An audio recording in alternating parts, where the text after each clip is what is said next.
नमस्कार, knocking-news.com में आपका स्वागत है। मैं हूं गिरजेश वशिष्ठ। ये वीडियो बहुत गुस्से के साथ बना रहा हूं मैं, लेकिन अपने आप को नियंत्रित करते हुए।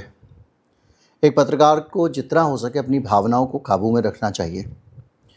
न्यू जर्सी अमेरिका का और वहाँ का एक नोवार्क लिबर्टी एयरपोर्ट, वहाँ की एक तस्वीर आई है, जो तस्वीर मेरे देश की सरकार के कमज़ोर होने और इसके नकारा होने का एक मुंह पर लगा हुआ ठप्पा है, एक निशानी है, एक थप्पड़ है, जो ये कहता है कि किस तरह से मेरे देश की सरकार की अमेरिका में इज्जत है।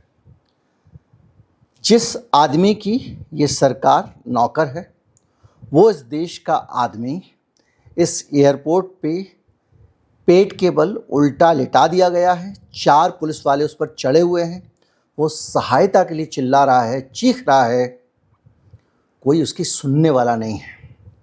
उसके हाथ पीछे किए हुए हैं, बिल्कुल जैसे कोई बहुत कुख्यात अपराधी हो उसकी तरह उसके साथ व्यवहार किया जा रहा है।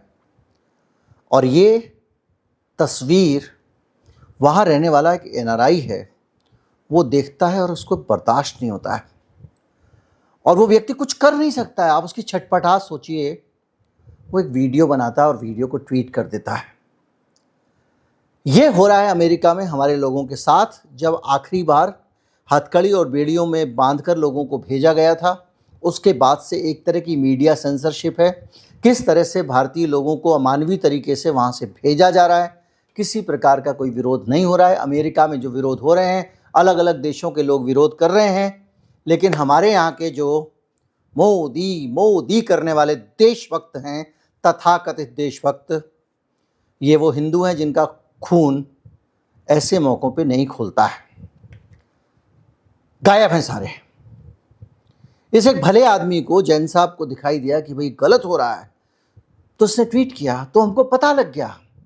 पूरा एक इकोसिस्टम, हिंदुस्तान का मीडिया, सारे लोग इस जुल्म सितम और अत्याचार को दबाने पर लगे हैं। ट्रंप को खुश रखना चाहते हैं। क्यों खुश रखना चाहते हैं? आज मैं सारे के सारे तार यहाँ पे उधेड़ दूंगा और सब आपके सामने रखूंगा।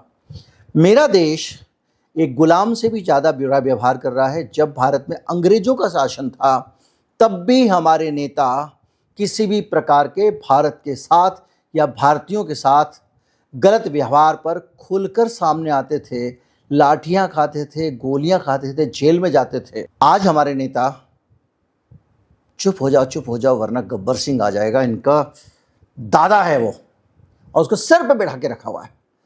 बदतमीजी पे बदतमीजी किए जा रहा है डोनाल्ड ट्रंप भारत के लोगों के साथ, और मेरी सरकार पंगु बनी हुई है। मुंह से आवाज नहीं फूटती है। शर्म की बात है। और इससे ज़्यादा शर्म की बात क्या हो सकती है कि वहाँ के दूतावास से ये पूछा गया कि भाई साहब एक बात बताइए कि ये लड़के के साथ क्या हो रहा है। बोले अपने कोई ऐसा ट्वीट देखा नहीं है, हम पता करेंगे, फिर लोकल अथॉरिटीज से बात करेंगे। अरे ये आदमी अचानक दिख गया, किसी को तो पता चल गया। और कल मैंने जो वीडियो डाला है, कंस और रावण के राज से भी ज़्यादा भयावह तरीके से ट्रंप वहाँ लोगों पर अत्याचार कर रहा है। मुझे नहीं जाना अमेरिका, मुझे नहीं चाहिए वहाँ का वीज़ा, मैं कभी अप्लाई भी नहीं करूँगा। ऐसे दुष्ट देश में जाके क्या करेंगे हम, जहाँ इंसान की कीमत नहीं है, जहाँ छोटे बच्चे को छीन के माँ बाप से ले जाया जा रहा है। भयावह तस्वीरें हैं। और कम से कम मेरे देश के लोगों के साथ हो रहा है, तो मेरी सरकार को बोलना चाहिए। और दुर्भाग्य से मैं आज वो सारे तार खोलने वाला हूँ। हम लगातार देख रहे हैं कि ये सरकार ट्रंप जो भी करे उसके आगे झुकी हुई है। A+ और A2, A1, A2 जो भी है, उसके किस तरह से हित जुड़े हुए और किस लिए सरकार झुकी हुई है, उस पर भी जाएंगे। तो 2018 में स्टील और एल्यूमिनियम पे टैरिफ लगा, 25% स्टील पे और 10% एल्यूमिनियम पे टैरिफ लगाया ट्रंप ने राष्ट्रीय सुरक्षा के नाम पे। हमारी सरकार का रवैया देखिए। भारत ने कोई सार्वजनिक विरोध नहीं किया, और पाकिस्तान जैसे देशों को अमेरिका की छूट मिली, इस टैरिफ से भारत को नहीं मिली। 18-19 क्योंकि फोटो खिंचाना था, मोदी मोदी और हाउडी ट्रंप कराना था, तो सरकार सजदे में झुक गई। देश के साथ जो गलत हो रहा था उसको बर्दाश्त कर लिया। अपने नागरिकों के साथ गलत को बर्दाश्त कर लिया। व्यक्तिगत तौर पे मित्रता महत्वपूर्ण थी। जीएसपी का अंत कर दिया 2019 में अमेरिका ने। जनरलाइज सिस्टम ऑफ प्रेफरेंसेस, जिसके कारण भारत को फ़ायदा मिलता था, भारत इस पे जो जवाबी टैरिफ लगाना चाहिए था भाई, नहीं लगाया। मतलब अगर आप वहाँ पे वो टैरिफ लगा रहे हैं तो हमको भी जवाब में लगाना चाहिए था कि भारत ने नहीं लगाया, और इतना टाला कि जब तक किसानों व्यापारियों को बड़ा नुकसान हो चुका था। तब जाके अब ये सारी चीज़ें मैं अगर समझाने लगूंगा जीएसपी वगैरह, तो थोड़ा सा आप समझ सकते हैं, वीडियो लंबा हो जाता है। इसके अलावा कासा जो है उसकी चेतावनी, ट्रंप ने हमको धमकाया कि S-400 नहीं खरीदोगे, और अमेरिका ने प्रतिबंध की धमकी दी, और चुपचाप सहती रही हमारी सरकार। लंबे समय तक इसको डील को टाल दिया। जब अमेरिका ने किसी और बदले में थोड़ी छूट दी, तब मेरी सरकार का काम बन गया। लेकिन जिसको कहते हैं ना 56 इंची, 1 इंची भी नहीं दिखाया। अब आ जाइए 16 से 19 के बीच में ट्रंप ने लगातार कश्मीर भारत का अभिन्न अंग है। पूरा कश्मीर यहाँ से वहाँ तक का हम सब जानते हैं। हम जानते हैं कि कश्मीर पे कोई बात होगी तो भारत पाकिस्तान के बीच में होगी, कोई और बीच में नहीं बोलेगा। लगातार 3 साल तक ट्रंप कश्मीर पे मध्यस्थता करूँगा चिल्लाता रहा।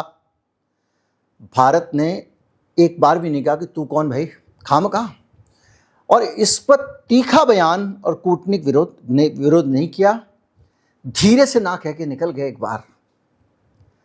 और वही चीज़ अभी हुई है। जब ऑपरेशन सिंदूर के बाद में मध्यस्थता का मसला आया और कह दिया ट्रंप ने कि मध्यस्थता की है, वो 12 बार कह चुका है, सरकार ने मुंह तोड़ जवाब क्यों नहीं दिया भाई? आप भ्रम मत फैलाइए, आपके भ्रम फैलाने से बहुत सारी स्थितियां खराब हो रही हैं। ये क्यों नहीं बोला? और ऐसा नहीं है कि वो कोई बहुत बड़ा गुंडा है, दाऊद इब्राहिम, या कुछ बिगाड़ लेगा। दुनिया भर के देशों का मैं अभी बताऊंगा उन्होंने कैसे कैसे प्रतिकार किया।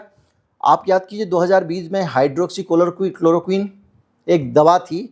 उस वक्त ये लग रहा था कि इससे कोविड ठीक हो जाता है। भारत सरकार ने उसके एक्सपोर्ट पर रोक लगा दी थी कि बीमारी फैल रही है। ट्रंप ने तगड़ी धमकी दी कि अगर भेजो वरना अंजाम भुगतना होगा। जब कोई धमकी दे तो झुकना नहीं चाहिए। मोदी जी ने कहा ले लो जी दवा, ले लो जी दवा दे दो। हर दिन हर पल भारत के स्वाभिमान के साथ इस सरकार ने खेला है। आप अंदर ही अंदर भले ही ट्रंप आके आपके पैर छू ले, पब्लिकली वो आपको चुनौती दे रहा है और आप झुक रहे हो।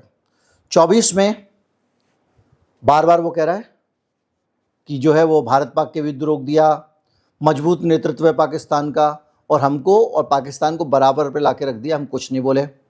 और तो और जब G7 हुआ, भारत को बुलाया नहीं जा रहा है, किसी तरह से नौता मैनेज किया गया 10 दिन पहले।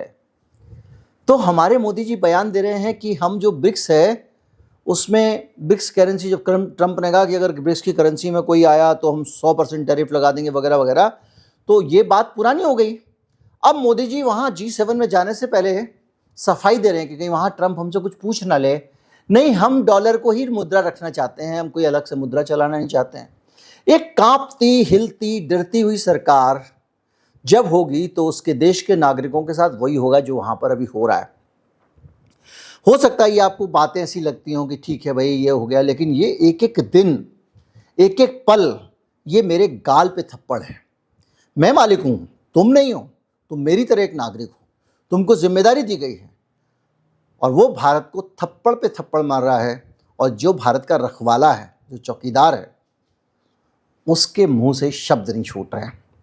क्यों नहीं फूट रहे हैं शब्द? फूटना चाहिए।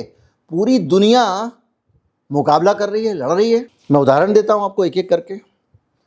ट्रंप ने धमकी दी कि अगर मैक्सिको ने वहां घुसने वाले लोगों को नहीं रोका तो उनके ऊपर टैरिफ लगा दिया जाएगा। पहले 5% लगा रहे हैं, 25% लगा देंगे। मैक्सिको ने कहा सॉरी, ये हमारी जिम्मेदारी नहीं है, आपका देश है, आप रक्षा करो, कोई ना घुसे। हम अपनी तरफ से जो रोकना हो रोकते ही हैं, लेकिन हम आपकी रक्षा नहीं कर सकते। ट्रंप हिल गया, धमकी वापस ले ली। और जहाँ जहाँ संप्रभुता का सवाल होता है, किसी देश की एक अपनी आज़ादी का सवाल होता है, आपके देश में आप संप्रभु हैं, कोई आपको ये नहीं बताएगा कि आपके किचन में क्या बनाओ क्या ना बनाओ। और मैक्सिको ने अपनी संप्रभुता कायम रखी। आप सोचिए जर्मनी में पूरी तरह से ट्रंप के ऊपर, ट्रंप ने कहा कि जर्मनी जो है वो पर्याप्त खर्चा नहीं करता है, ये नहीं करता है नेटो में, तो उसने कहा कि अब हम जो है अमेरिका पर निर्भर नहीं रहेंगे, यूरोप को अमेरिका से अलग हो जाना चाहिए। मार्केल ने कहा खुल के। और तो और नॉर्ड स्ट्रीम 2 एक गैस पाइपलाइन है जो रूस से जर्मनी तक गैस लाती है, उसको लेकर ट्रंप ने दबाव माना। उन्होंने कहा नहीं, हमारे देश की जरूरत है, हम करेंगे, आप कौन होते हो तय करने वाले। एक के साथ एक फ्रांस, अमेरिका की टेक कंपनियों पे डिजिटल टैक्स तुम क्यों लगाते हो, ये बोला ट्रंप ने, और बोला कि हम बदले में टैरिफ लगाएंगे। फ्रांस ने कहा, मैक्रो ने, फ्रांस अपनी नीतियों में अमेरिकी दबाव नहीं मानेगा। हार कर G7 के संयुक्त स्टेटमेंट में इसी ट्रंप को पीछे हटना पड़ा, थूक कर चाटना पड़ा। ये सारे देश झुका चुके हैं ट्रंप को। कोलंबिया के खिलाफ उसने कहा कि यहाँ तो नशीली दवाओं का कारोबार है, उसमें वो असफल है, हम अपनी सेना भेजेंगे वगैरह वगैरह। कोलंबिया की वामपंथी सरकार ने कहा घरेलू मामलों में किसी भी बाहरी ताकत का हस्तक्षेप स्वीकार नहीं होगा। चुप है तब से ट्रंप। चीन, बहुत सारे टैरिफ लगाए थे, क्या हुआ? सटीक जवाब दे दिया। अभी हालत ये है, मैंने आपको एक बार और भी एक स्टोरी में बताया था कि जो सुजुकी है उसकी स्विफ्ट गाड़ी के बनने का काम रुक गया है। चाइना ने कह दिया हम आपको मैग्नेट नहीं देंगे। मैग्नेट बनती है एक रेयर अर्थ से, एक ऐसी मैग्नेट है जो एक ऐसी धातु या खनिज है जिससे कि छोटी मोटर ज़्यादा ताकत दे सकती है। और उस रेयर अर्थ से जो बनने वाली मोटरें हैं वो पूरी दुनिया की ईवी इंडस्ट्री, स्पेस इंडस्ट्री, तमाम चीज़ों में काम करती हैं। गाड़ियों के अंदर भी जो है वो कूलिंग फैन वगैरह उसी से बनते हैं, क्योंकि जो हाई हीट पे, बहुत ज़्यादा हीट पे भी उसी एफिशिएंसी से काम कर लेती है। तो इसने कहा आप तो नहीं देंगे भैया, जिसको खरीदना बना बनाया पंखा खरीदो। अब वो दे रहा है ना, तो पूरा फॉर्म भरवा रहा है, क्या करोगे, कहाँ लगाओगे, कैसे लगाओगे, रुला के रख दिया है। भारत में भी ये हुआ है। चीन के आगे भी आवाज़ जुबान नहीं निकलती है। भारत की ऑटोमोबाइल इंडस्ट्री हा कर रही है, पुकार रही है कि भैया मोदी जी चीन से बोल दो कि हमको थोड़ी दोस्ती का आपने झूला झूला है, कुछ कर दो ताकि हमारे यहाँ पे हमारे जो कार बनाने वाले भाई लोग हैं उनको मिल जाए कुछ, और हमारी फैक्ट्रियाँ बंद ना हो। ऑटोमोबाइल इंडस्ट्री बहुत सारे लोगों का पेट पालती है। कुछ नहीं, वो अपने आप ही बेचारे अपने लेवल पे वहाँ पे हाथ जोड़ रहे हैं। अब सरकार की नीति में कार कंपनियों की कौन सुनेगा? एक से एक मौके आए हैं, और दूसरी दुनिया ने किस तरह से जवाब दिया है, भारत ने किस तरह से गुलामी स्वीकार की है, ये चीज़ें मैं आपको बता चुका हूँ। कुछ लोग जो कहते हैं सोशल मीडिया पे कि आप सरकार की आलोचना करते करते, मोदी की आलोचना करते करते आप भारत विरोधी हो जाते हो, ये भारत विरोध नहीं है। भारत के स्वाभिमान के लिए हम लड़ रहे हैं। हम चाहते हैं कि भारत का स्वाभिमान कायम रहे, और मेरा नेता उस स्वाभिमान को धूल दूसरित कर रहा है। अगर मैंने तुमको आगे किया है तो तुम उसी दम से बात करोगे जिससे मेरी इज्जत ना जाए। आप झुकते हो तो देश झुका हुआ दिखता है। एक के साथ एक अब मैं आपको बताता हूं असली कहानी। जो लोग मेरे वीडियो आखिर तक नहीं देखते बहुत कुछ मिस करते हैं, ये मैं बता रहा हूं। अब बता रहा हूं मैं असली कहानी, क्यों झुक रहा है मेरा बादशाह, मेरा शहंशाह, मेरा राजा, क्यों मेरा प्रतिनिधि, मेरा चौकीदार, मेरा सेवक देश के बच्चों को कुचले जाता हुआ देख रहा है, हथकड़ी बेड़ी डाले हुए देख रहा है। किस तरह से दुनिया के देशों ने कहा कि आपने खबरदार, हम हवाई जहाज भेजेंगे, आप हमारे बच्चों को ऐसे नहीं भेज सकते। हमारा देश क्यों झुक रहा है मैं बताता हूं। इस देश में अब देश से बड़े हो गए हैं कुछ लोगों के आर्थिक हित। अगर अरविंद केजरीवाल का विधानसभा का भाषण याद किया जाए तो उसमें ये कहा था उसने कि जो 20,000 करोड़ रुपए अडानी के यहाँ लगे हुए हैं, या जो भी पैसा अडानी की कंपनी के मालिक मोदी जी हैं, ये उसने कहा था। लेकिन मैं उस बात को नहीं कहूँगा कि वो सही है गलत है, मेरे पास का कोई प्रमाण नहीं है, लेकिन अरविंद केजरीवाल ने कहा था। पर सरकार की नीतियों में कुछ मुझे दिखाई देता है। अब आप इस पूरे कच्चे चिट्ठे को समझिए तो आपको लगेगा कि वाकई ज़रूर हो ना हो, मुझे तो लग रहा है कि यही है वो कमज़ोरी की जड़। भारत के कुछ उद्योगपति बहुत मोटा मुनाफा अमेरिका से उठा रहे हैं।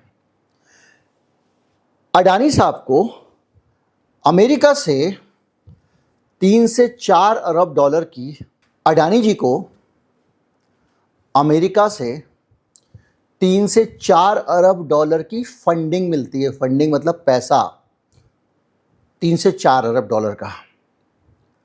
वो पैसा जब भी बातचीत होगी तो ये लिखा जाएगा कि इस देश को इतनी फंडिंग दी गई है। वो पैसा देश को मिल रहा है, अडानी जी को पहुंच रहा है। कौन सा पैसा? ये जो ग्रीन एनर्जी के नाम पे बाइडन लेके आया था, जो मोदी जी दस्तखत करके आए थे कि हम इतने समय तक, जबकि हम उतना ज़्यादा ग्रीन हाउस गैसेस का उत्सर्जन नहीं करते अमेरिका के मुकाबले, लेकिन वादा करके आए कि 2070 तक हम शून्य कर देंगे, ये कर देंगे। मैं कई जगहों पे उसको जिक्र कर चुका हूँ, नेट ज़ीरो। तो उसके तहत अमेरिका से जब देशों ने कहा कि भाई आप कह तो रहे हो लेकिन हम करेंगे कैसे, हमारा पैसे नहीं है, तो अमेरिका ने कहा हम फंड देंगे। अब अमेरिका से 3 से 4 अरब डॉलर की अडानी को फंडिंग है। किस चीज़ की फंडिंग है? जो वहाँ पर जो आप ग्रीन सोलर देख रहे हो ना, बहुत सारे बड़े बड़े रेगिस्तान में अडानी के दूर दूर तक सोलर पैनल लगे हैं, पाकिस्तान के बॉर्डर की तरफ भी लगे हैं, बहुत सारी जगहों पे लगे हैं। इसके पीछे ये सोलर इनके लिए फंडिंग आ रही है अमेरिका से। ब्लैक रॉक, IFC और टोटल एनर्जीज जैसी संस्थाएं फंडिंग दे रही हैं, 3 से 4 अरब अमेरिकी डॉलर अडानी जी को।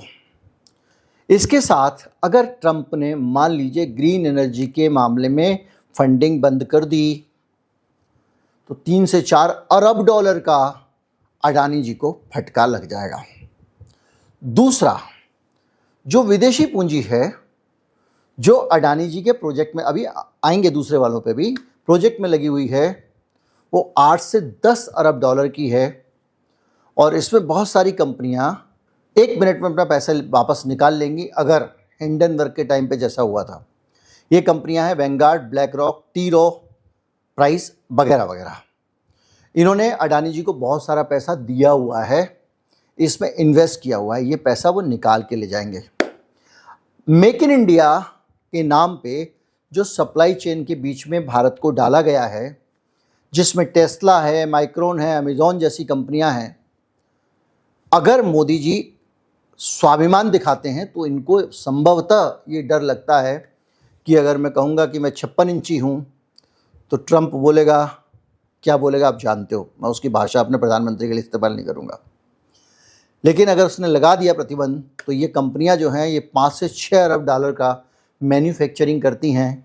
इनको कहा जाएगा, जब अभी उसने कह ही दिया मैं 25% टैरिफ लगा दूंगा अगर एप्पल वहाँ पे बनाया तो, टिम कुक को बोला। तो ये सारी कंपनियां जो हैं ये ना चली जाएं, क्योंकि ये कंपनियां भी यहाँ जो कारोबार कर रही हैं उसका लाभ भी किसी अपनों को ही मिल रहा है। अडानी साहब का 20,000 करोड़ रुपए का छोटा कारोबार है, लेकिन वो है डिफेंस लॉजिस्टिक्स वाला, गोली बंदूक वगैरह का, वो नया शुरू किया है। उसमें भी अडानी जी को बहुत बहुत फ़ायदा मिलने वाला है। अंबानी पे आए, गूगल, मेटा और क्वालकॉम जैसी कंपनियों के साथ में करीब 1.5 लाख करोड़ का इन्वेस्टमेंट है उनका अडानी की जियो में। 2021 में ये इन्वेस्टमेंट हुआ, तभी हुआ जब ट्रंप वहाँ पे थे। ट्रंप की इसलिए सुनते हैं, बड़ा साथ दिया उसने। ट्रंप प्रशासन ने रेगुलेटरी सेटअप में अगर मतभेद हो गए तो जैसे डाटा लोकलाइजेशन और टिकटॉक के केस में क्या है, डाटा लोकलाइजेशन मतलब ठीक है सारा डाटा यहाँ रखो अमेरिका में या कुछ और, तो सीधे सीधे ये कंपनियां छोड़ के चली जाएंगी जियो को। 1.5 लाख करोड़ की इन्वेस्टमेंट है और ये भारत के डिजिटल भविष्य के लिए खतरा लगता है। आप एक बात मान के चलिए कि क्या ये जो बाकी देश हैं जिन्होंने रीढ़ की हड्डी दिखाई है, इनके स्टेक नहीं होंगे, लेकिन इनके स्टेक देश से ऊपर नहीं है और कुछ स्पेसिफिक ऐसे उद्योगपतियों के साथ में नहीं है, क्रोनी कैपिटलिज्म के आइकन्स के साथ में नहीं है, जिनका सपोर्ट अगर आप करते हो तो आपको, जिनको नुकसान हुआ तो आपकी आत्मा हिल जाएगी। भारत का केस फर्क लग रहा है। और ये सारी चीज़ों के बीच में अगर ट्रंप जो है पब्लिकली नाराज़ हो गया, अंड बंड शंड बोल दिया ऐसे दुनिया को बोलते हैं, तो भारत में बहुत सारे, WHO को बोल दिया उसने, यूनाइटेड स्टेट्स को बोल दिया, नेटो को बोल दिया, तो बहुत सारे भारत में जो इन्वेस्टर आए हैं वो नहीं आएंगे, ये भी एक डर लगता है। तो कुल मिला के इतना डर डर के जी रहे हैं। अगर अपनी नीतियों पे भरोसा होता, अपने देश का सही आर्थिक विकास किया होता, उद्योगपति भारत में निवेश करने के लिए लालायित होते। अब तो सारे FDI पैसा निकाल के ले ही जा रहे हैं। आपने देखा होगा कितना सारा पैसा FIIs का, FDIs का गया है। मैंने पूरा वीडियो बनाया था। भारत में इस बार तो कोई 0.2% है, और उसमें भी वो वाला है जो भारतीय कंपनी जब विदेशों में इन्वेस्ट करती हैं उसको घटाने के बाद में अगर देखा जाए तो अगर उसको इस तरह से हालत है, तो कुल मिला के हम बेहद गंभीर हालत में चल रहे हैं। और इतना गंभीर हालत में है कि कुल मिला के जो 56 इंची है, पाकिस्तान जैसे चूहों का शिकार करके बंदूक कंधे पे रख के हम शिकारी बनने का भले ही कितना स्वांग करें, सच ये है कि आज हिम्मत नहीं है सिर पे गोली चलाने की, सीना तान के बात करने की हिम्मत नहीं है। और इसीलिए बुरा लगे या भला, ये जो गलती से तस्वीर आ गई है, ऐसे सैकड़ों हज़ारों बच्चे वहाँ कुचले जा रहे होंगे और पीटे जा रहे होंगे, उनके साथ मनमाना व्यवहार हो रहा होगा। और ये होता रहेगा क्योंकि इस सेटअप से, हमारे देश के सिस्टम से हम ऐसी उम्मीद करें या ना करें, इसको लेकर बड़ा मन खराब है। लेकिन तकलीफ बहुत है कि मैंने आपको पूरा सिस्टमेटिक बताया कैसे बार बार सरकार झुक जा रही है। वो कह रहे हैं कि हमने मध्यस्थता की, हम बोलने को तैयार नहीं हैं, हमारे लोगों को बेड़ी हथकड़ी सब कुछ तो हो रहा है। ये कुछ उदाहरण छूट गए होंगे 10-15 इसमें। दूसरे देश सीना तान के खड़े हुए हैं। हमको, जो हमारे उद्योगपतियों को फंडिंग आ रही है मोटी मोटी अरबों की, अरबों डॉलर की, उसकी फिक्र हो रही है। तो आम नागरिक जो इस देश का है वो सिर्फ वोट देने तक नागरिक है, बस। उसके बाद में जब तुमने वोट दे दिया तो अब वहाँ दूसरे लोग हैं जिनको इस देश में प्राथमिकता मिलेगी। नमस्कार, जय हिंद।